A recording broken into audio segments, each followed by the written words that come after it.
y las células vegetales, ¿no es cierto? La pregunta esencial era una comparación entre estos tipos de células, principalmente entre sus organelos y sus funciones. Entonces, esta segunda parte vamos a estar hablando cómo la célula forma parte importante en el trabajo en nuestro cuerpo, principalmente en el intercambio de sustancias que nos van a permitir obtener ciertos nutrientes, cierta cantidad de energía, ciertos elementos que nos van a servir, ¿no es cierto?, para seguir manteniéndonos. Y eso se hace a través del intercambio de moléculas que pueden estar haciendo las células a través de la membrana plasmática, ¿ya? Así que eso es lo que vamos a estar hablando hoy y mañana, chiquillos. No hay clases presenciales, sino que se les va a subir una cápsula en donde vamos a tener esta segunda parte de la clase. Y mañana, chiquillos, no hay clases, ¿ya? Solamente vamos a estar disponibles hasta las 2 de la tarde para estar respondiendo dudas respecto a las preguntas esenciales, ¿ok? Cualquier cosa, reposa. Entonces, comenzamos. Cuando no hay clase, perdón, que se escuchó cortado. ¿Se escuchó uno? Mañana no hay clases.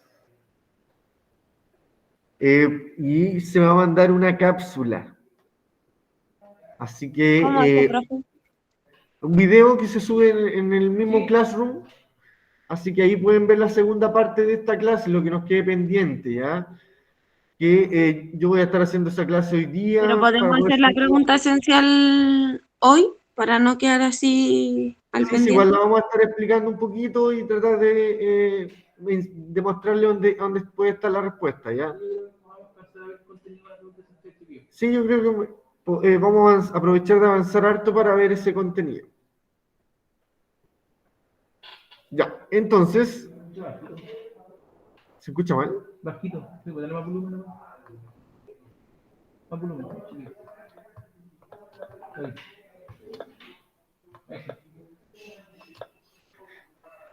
Ya, entonces primero partimos señalando que todos los seres vivos somos sistemas abiertos. ¿Ya? ¿Qué significa que sea sistemas abiertos? Ya, eso es lo que vamos a estar señalando ahora. Un sistema va a ser una porción del universo que esté compuesta por un conjunto de elementos organizados que tienen cierta interacción entre sí. Y este tipo de sistemas se clasifican según el intercambio que se produce con el entorno, según la relación, según cómo interaccionan con el entorno.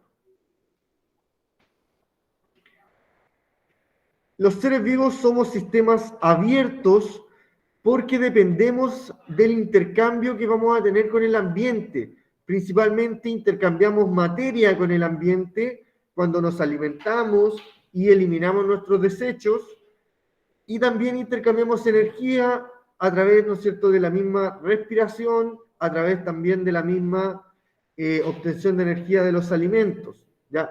Ahí con la respiración me equivoqué, hay obtención de materia, también estamos obteniendo oxígeno.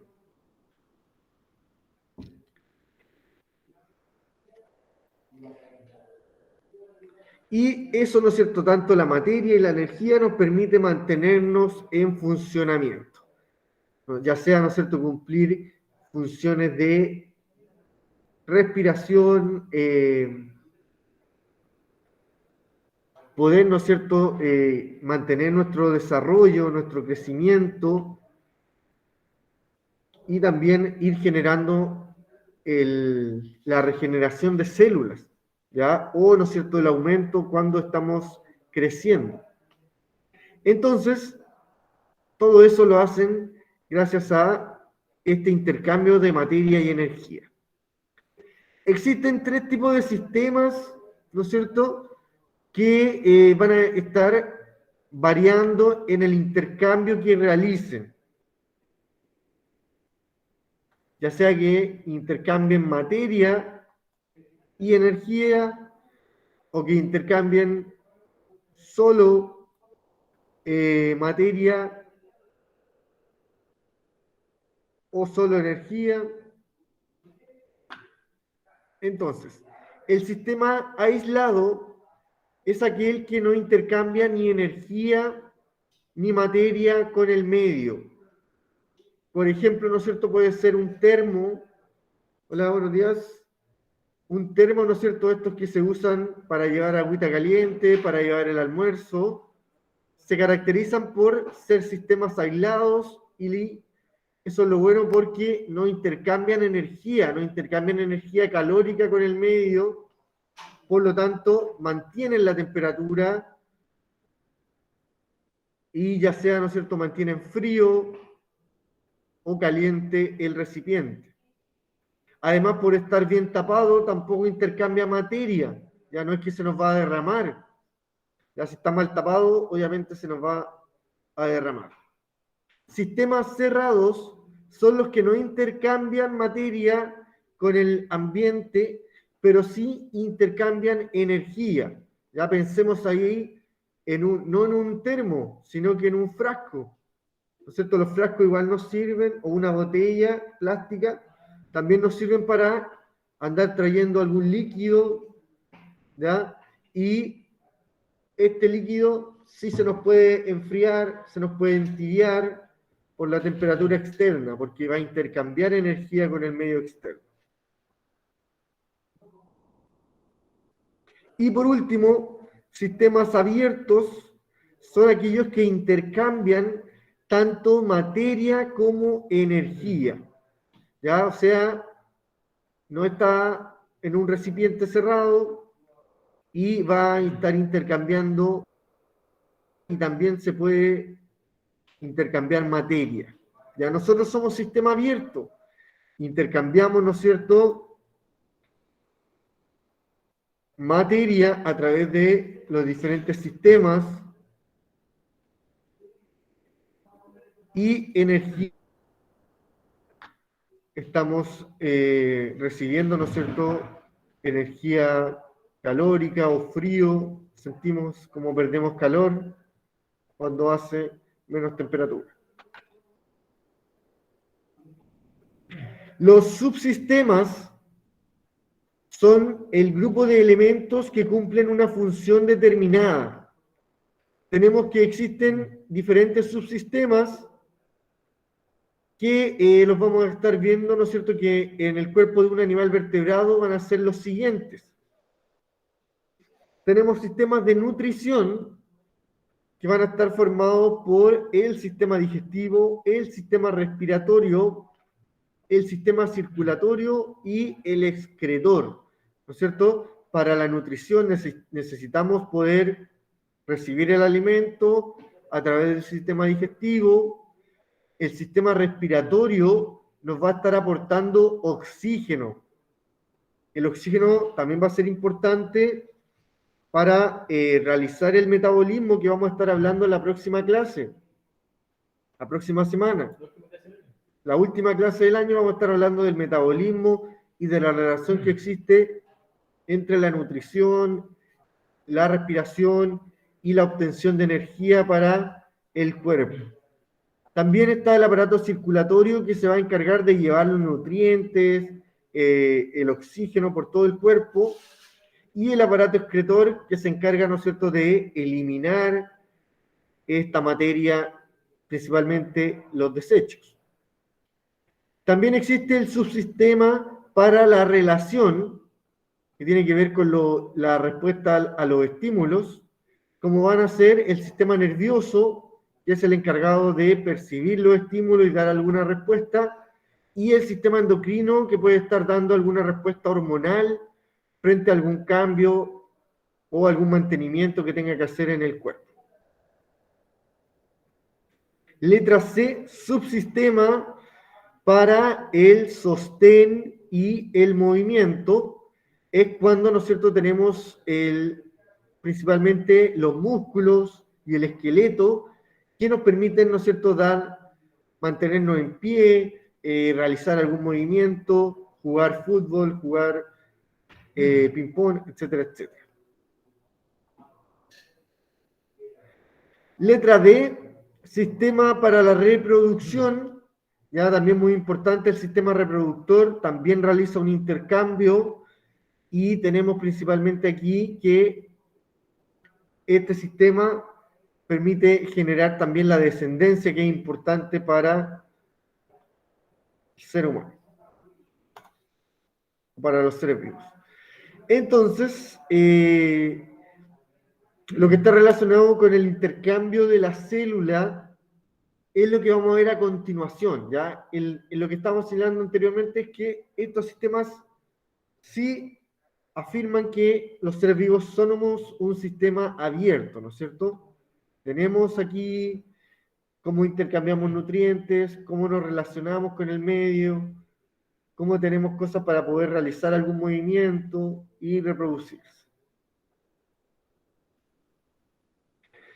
Pero son principalmente las células las que van a estar manteniendo en buen estado estos sistemas, ¿no es cierto? Estos sistemas están formados por pequeñas células de diferentes características porque van a tener diferentes funciones dependiendo del órgano en donde se encuentren y van a permitir mantener el medio interno de ellas mismas, pero también van a estar cumpliendo funciones de mantenimiento en otros lados. Y eso lo hacen a través de la homeostasis, que es principalmente, ¿no es cierto?, el estado de equilibrio que permite mantener el ambiente interno y que se debe, ¿no es cierto?, a la incesante interacción que vamos a tener en los procesos reguladores del cuerpo. El medio interno es un término creado por el fisiólogo francés Claude Bernard en el en el siglo XIX, para referirse al ambiente en el cual las células de un organismo pluricelular interactúan, o sea, cómo se comportan las células, qué trabajo tienen.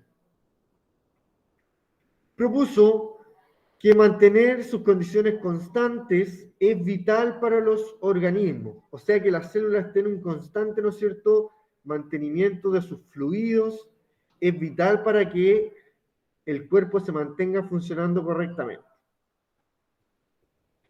También acuñó el término homeostasis, que significa, ¿no es cierto?, mismo permanecer quieto, ya como en un mismo estado, mantenerse. Al concepto desarrollado por Bernard se definió también como un estado de equilibrio en el que se mantiene el ambiente interno y que se debe a la incesante interacción entre todos los procesos reguladores que tiene el cuerpo. Vamos a dar algunos ejemplos más adelante, ¿no es cierto?, cuáles son los procesos reguladores. Como puede ser, ¿no es cierto?, vamos a dar aquí algunos ejemplos como el mantenimiento de los procesos del sistema nervioso, principalmente el trabajo del hipotálamo, el cual trabaja en la regulación de la temperatura y la presión osmótica del cuerpo, la presión de los líquidos. También tenemos las glándulas suprarrenales, los riñones, que también trabajan ahí en el mantenimiento de los líquidos. Tenemos vasos sanguíneos distribuidos por todo el cuerpo que mantienen la temperatura.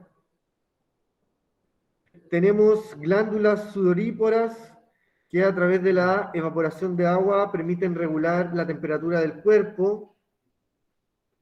Tenemos el páncreas que regula con regula el azúcar de la sangre con la insulina. Y tenemos los músculos esqueléticos que también permiten regular la temperatura con sus contracciones. ¿Cómo estamos para el inglés aquí? Está todo en inglés. Ahí estuve tratando de traducir algunas cositas.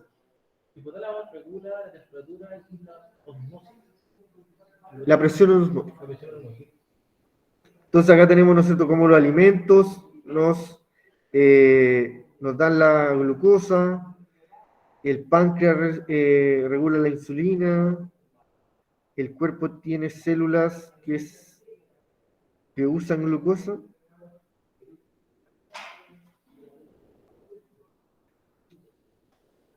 ¿Dónde? Algunos músculos usan glucosa también.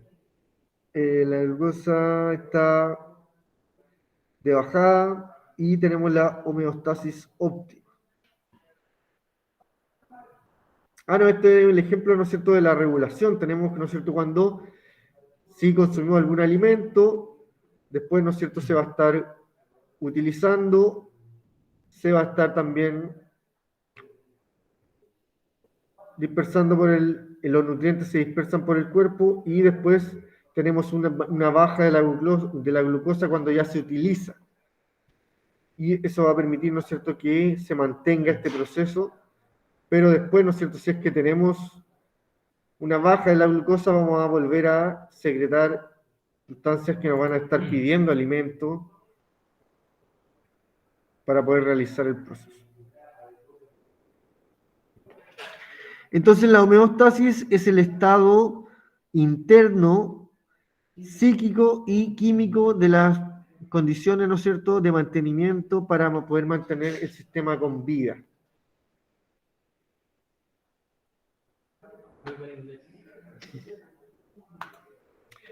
Entonces, tenemos ahora una pequeña actividad que la vamos a hacer de inmediato, que más que nada, ¿no es cierto?, son para poder resaltar lo más importante de lo que vimos. Dice, viendo la relación de un organismo con el ambiente, número 1, ¿por qué se dice que el Sol es la principal fuente de energía que mantiene a los organismos en el planeta?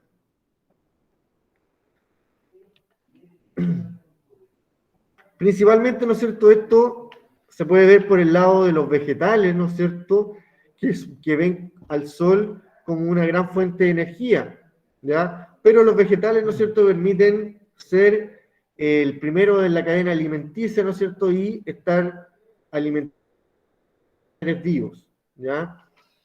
Entonces, los vegetales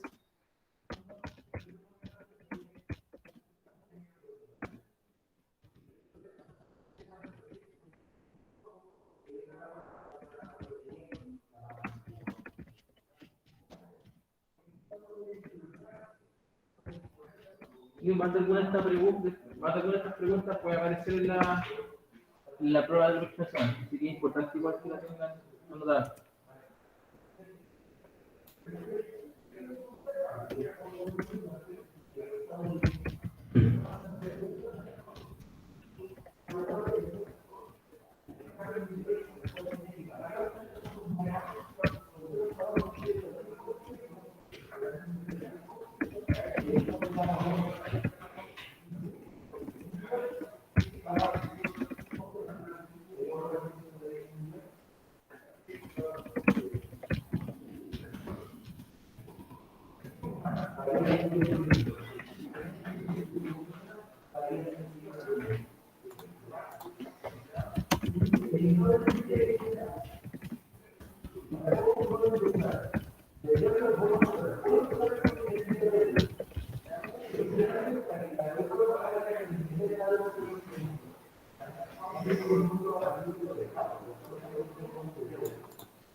Los vegetales son quienes pueden recibir, ¿no es cierto?, esta energía solar y transformarla en alimento a través de la fotosíntesis y energía para ellas, y así forman parte, ¿no es cierto?, de la fase primaria en la cadena alimenticia.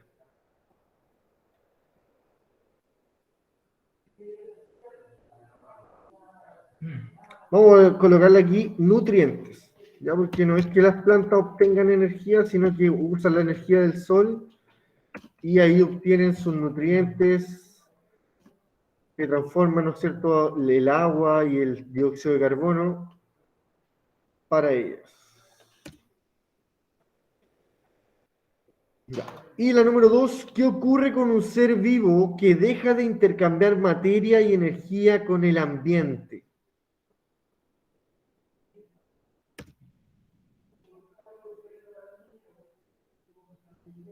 ¿Qué ocurre con un ser vivo que ya no intercambia materia ni energía con el medio ambiente?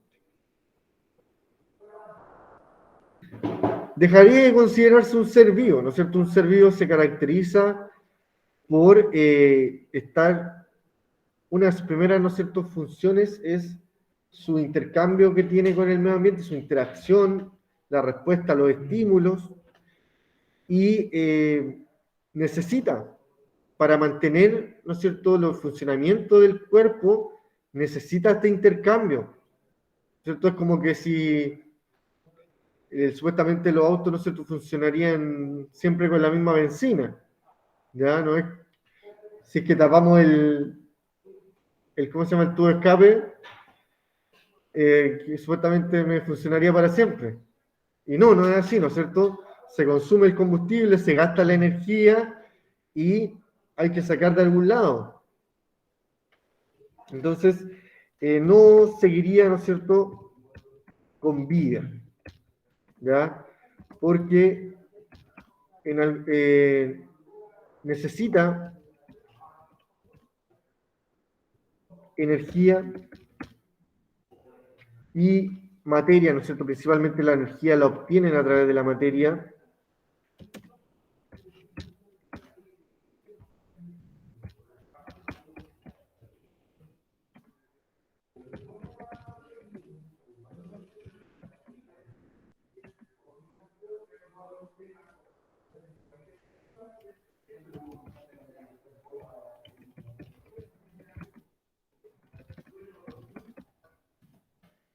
No seguiría con vida porque necesita energía y materia para mantener cualquier acción y mantenimiento del ser vivo.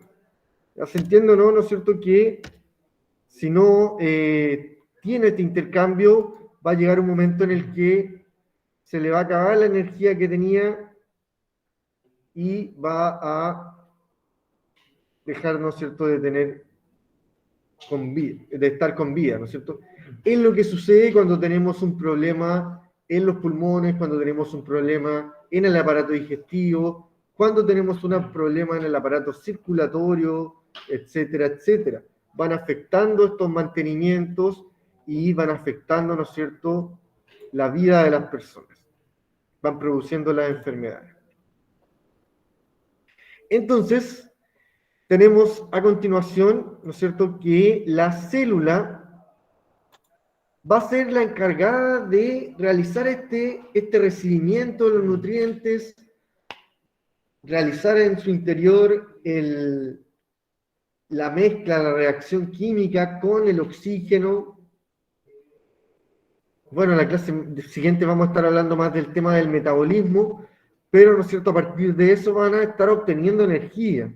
¿Ya? Y además, nutrientes fundamentales para la célula para ir formando sus mismos componentes o componentes nuevos para otras nuevas células, etcétera, etcétera. La célula es la unidad de vida y está limitada por una membrana plasmática, ¿no es cierto? Lo habíamos visto en la clase pasada, la cual le permite que exista un intercambio entre el medio interno y el medio externo de la célula. Esa va a ser su principal función. Además de ser un límite celular, va a estar transportando sustancias entre el exterior y el interior de la célula. Para realizar todas estas funciones, las células deben tener una organización especial de las moléculas y macromoléculas que las forman.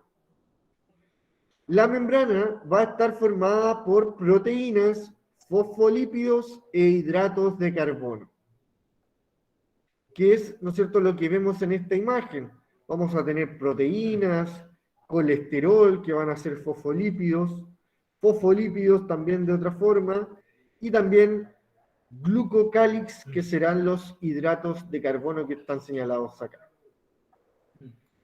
A continuación tenemos cómo se explica el funcionamiento de esta membrana plasmática a través de este dibujo o este modelo de membrana que se denomina mosaico fluido, que fue señalado por los científicos Singer y Nicholson en los años 1970. En este esquema podemos ver que la membrana está formada por una doble capa lipídica en donde van a ser principalmente los lípidos, ¿no es cierto?, como dice su nombre, los que la formen. Colesterol, fosfolípidos, glucolípidos tenemos acá. Y estas zonas se caracterizan por ser regiones que son repelentes del agua, ya que no dejan pasar el agua. Son hidrófobas que evitan el paso del agua. Además, existen proteínas en la membrana, las proteínas asociadas, que pueden ser de cara interna o de cara externa, que van a estar actuando, ¿no es cierto?, como intermediarias en el intercambio de materia. Y vamos a tener también proteínas transmembranales que van a estar actuando como un canal de intercambio directo entre el medio interno y el medio externo. Entonces, eso, ¿no es cierto?, van a ser los principales componentes de esta membrana plasmática. Lípidos, ¿no es cierto?, que van a cumplir la función principalmente hidrófoba, y proteínas intermedias, ¿no es cierto?, que están por una sola cara y van a estar codificando lo que viene y dejándolo pasar si es que se puede. Son como enzimas. Y vamos a tener canales transmembranales, proteínas también, que permiten el paso de sustancias en forma más directa.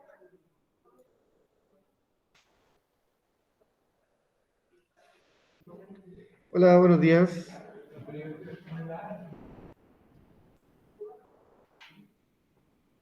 Entonces, chiquillos, lo que vamos a ver a continuación es cómo la membrana realiza estos procesos de intercambio de materia con el medio externo. Ya vamos a ver que existen diferentes formas, mecanismos en cual, ¿no es cierto?, la materia, o sea, la membrana realiza estos intercambios. Las sustancias alimenticias llegan en forma de moléculas a la célula y después penetran la célula ya a veces en forma normal y a veces en forma disueltas en agua a través de la membrana plasmática.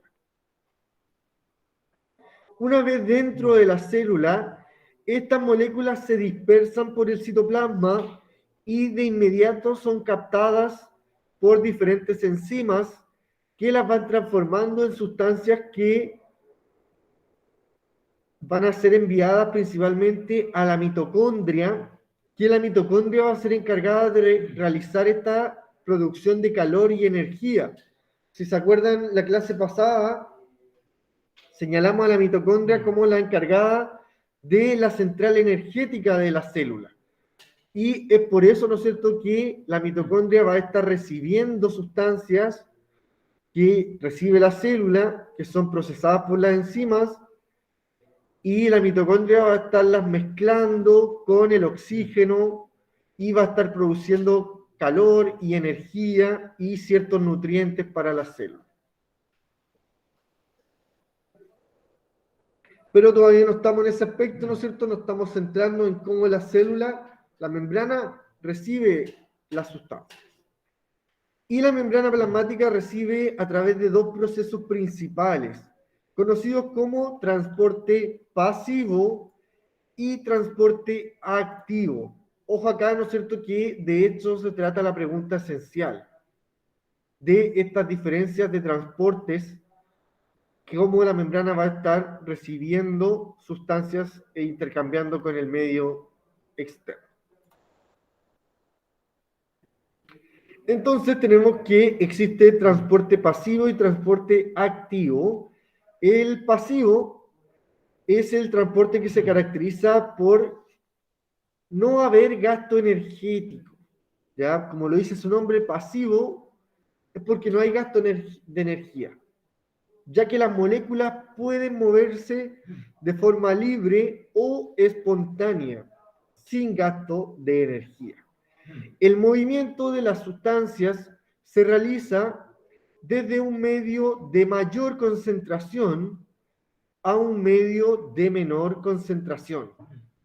Tal es el caso de la difusión y de la osmosis, que son dos tipos de transporte pasivo, que vamos a ver a continuación. La difusión es el proceso que ocurre a través de la doble capa lipídica.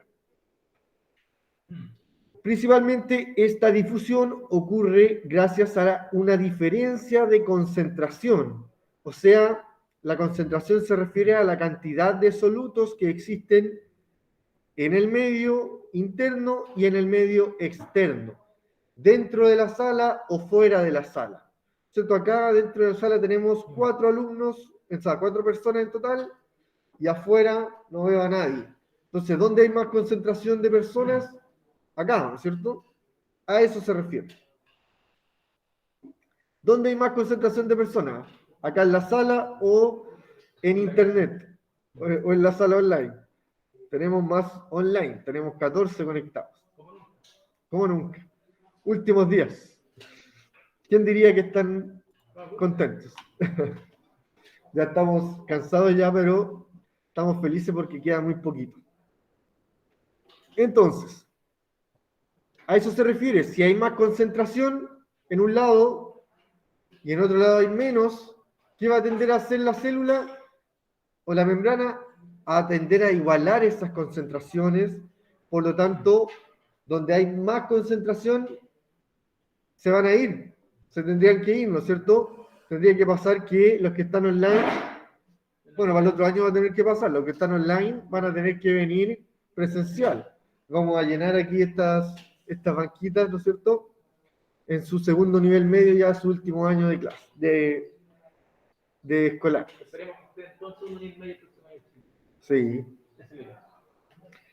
Aquí están súper motivados. Entonces, tenemos que, por ejemplo, si al interior de una célula hay menos moléculas de oxígeno que fuera de ella, las moléculas que se encuentran en el exterior entrarán a la célula a través de su membrana, hasta equilibrar las concentraciones de oxígeno. O sea que ya no tengamos menos oxígeno dentro, sino que tengamos iguales cantidades.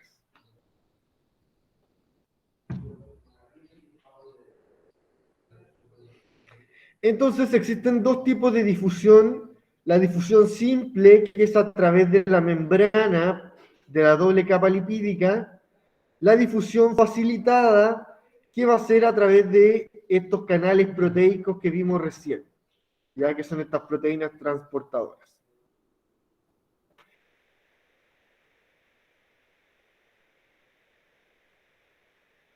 No vamos a estar en una difusión simple, no vamos a estar en una ¿cómo se llama? En un transporte pasivo. Transporte. Se me olvida la palabra. Ya, entonces, la segunda forma de transporte pasivo que señalamos es la osmosis. Y la osmosis es un tipo de difusión que no implica el intercambio de materia, sino que más bien implica el intercambio de agua. Ya hago el intercambio de líquido a través de la membrana semipermeable. Y este movimiento de agua se realiza en función de igualar las concentraciones. O sea, de diluir la concentración que esté con más soluto, o sea, que esté más concentrada, diluirla. Ya, como lo vemos acá en este ejemplo, tenemos, acá en esta pecera tenemos una separación, que es una membrana semipermeable, Y acá en I tenemos una menor concentración, tenemos menos cantidad de soluto con la misma cantidad de agua. En X tiene más soluto. Por lo tanto, ¿cuál está más concentrado? X. ¿Qué es lo que va a hacer la osmosis para poder igualar las concentraciones? Pasa agua de I a X, ¿no es cierto? Aumenta ahora la cantidad de agua acá y diluye esta solución. Y mientras que esta, ¿no es cierto?, pierde agua y se vuelve más concentrada. Por lo tanto, se igualan las concentraciones y se mantiene, ¿no es cierto?, las sustancias. Entonces, la osmosis tiene que ver principalmente con la absorción de agua, chiquillos, ¿ya? Aquí no vamos a estar hablando de ese tema, pero hay un tema muy interesante, ¿no es cierto?, con las bebidas isotónicas, ya las Powerade, ¿no es cierto?, Gatorade, ya estamos recibiendo promoción aquí, chiquillos, así que tenemos que promocionar. Tenemos prisa. No, claro, esas tienen los electrolitos, ¿no es cierto?, que son solutos, son iones. Entonces, esos iones se van a acumular fuera de la célula y van a permitir esta diferencia de concentraciones que van a permitir que la célula también se hidrate más fácilmente, ¿ya? Y absorba más fácilmente agua y eso nos va a permitir mantenerlos más hidratados. También se da, ¿no es cierto?, en las plantas, ¿no es cierto? Las plantas son absorbedoras de agua, ¿no es cierto?, más que nosotros, aunque hay unos que toman mate como locos. Y tenemos, ¿no es cierto?, que a continuación, cómo se presentan los medios osmóticos, ¿no es cierto?, con la absorción del agua. Ya los que, dependiendo de la cantidad de agua que tenga la célula, va a tener cierto medio osmótico. Eso es lo que tenemos que identificar a continuación en una actividad, así que muy atento. Tenemos el medio hipertónico, que va a ser aquel cuando, ¿no es cierto?, tenemos que la célula perdió agua, por lo tanto se encuentra con bajos niveles de agua y está como plasmolizada, ya está como casi lacia. Tenemos el medio isotónico cuando la célula está en una condición, ¿no es cierto?, de constante equilibrio, de pérdida y absorción de agua. Y estaría, ¿no es cierto?, como flácida, ¿no es cierto?, normal. Y vamos a tener una célula hipotónica cuando esté completamente llena de agua porque se dedicó principalmente a recibir agua y se va a ver como turgente. ¿Ya? Arriba tenemos cómo se denomina el medio y el medio osmótico y abajo tenemos como el adjetivo que se le puede estar señalando a la célula, la característica que va a tener. Vienen unas actividades acá, ¿no es cierto?, que son muy simples, ¿ya? ¿Qué funciones tiene la membrana plasmática? La habíamos visto en la clase pasada. ¿Quiénes componen la molécula de la membrana plasmática? Las proteínas, los fosfolípidos. Y número 2, ¿cuál es la diferencia entre un proceso de difusión y un proceso de osmosis? ¿Ya? Aquí tenemos, este sí lo vamos a responder, ¿no es cierto? Tenemos que en la osmosis, principalmente,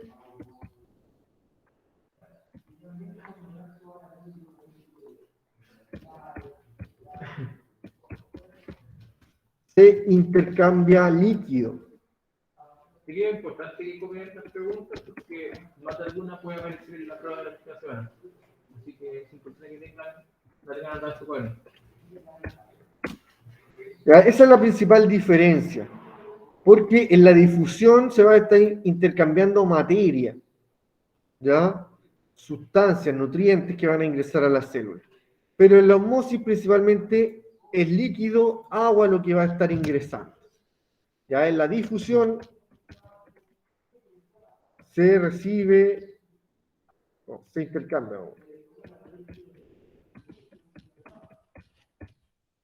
Nutrientes, desechos.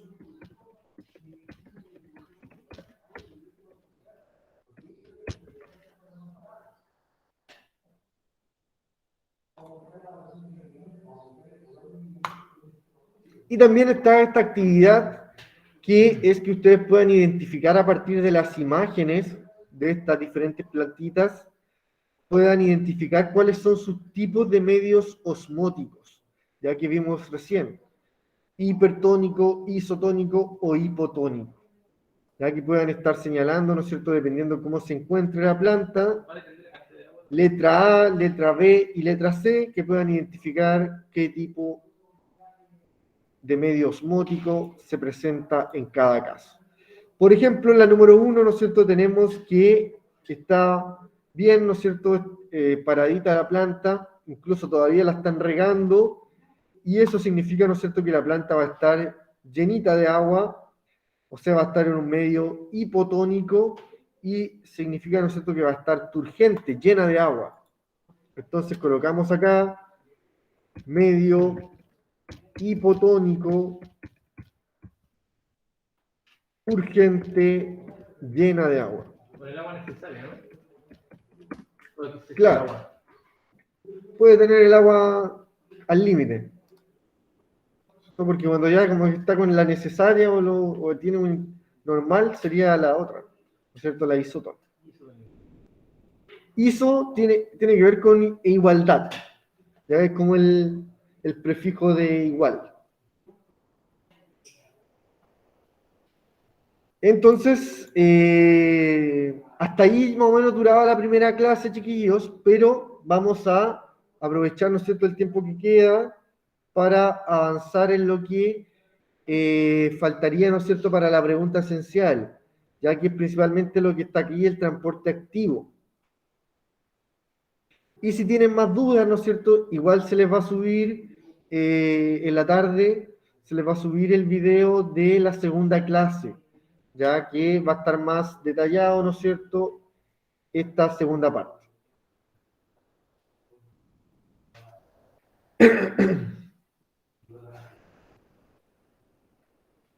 Entonces, habíamos señalado que existe un transporte pasivo y por otro lado existe un transporte activo. Entonces, en el transporte activo se requiere una fuente de energía.